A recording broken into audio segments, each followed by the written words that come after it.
Nasunog ang isang oil tanker sa C5 Road sa Pasig kanina madaling araw. Ayon sa driver, posibleng problema sa electrical wiring ang sanhi ng pagliyab. May unang balita si EJ Gomez.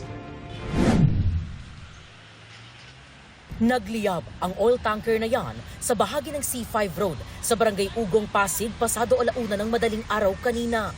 Natupok ang unang bahagi ng 22-wheeler. Ayon sa BFP, sinubukan pa itong apulahin ng ilang saksi.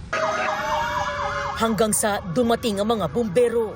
Habang naglo-robing ako kanina, ma'am, nakita ko yung malakas ang usok. Agad namin pinuntahan, biglang nagliyab yung gulong. Hanggang napakalakas kaya kaagad kami tumawag ng bumbero ng Barangay Ugong. Ayon sa 37 anyos na driver ng oil tanker, bumiyahe siya mula Caloocan at patungo sana sa Batangas para magkarga ng fuel oil.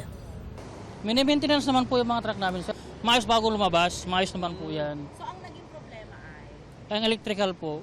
Tumalon pa ako kasi gawa ng nag-lock na po yung pinto, hindi ko nabuksan na nataranta na rin pa ako. Tuluyang naapula ang apoy kaninang 1:37 a.m. Wala namang naitalang nasaktan sa insidente ayon sa BFP. Ito ang unang balita. EJ Gomez, GMA News.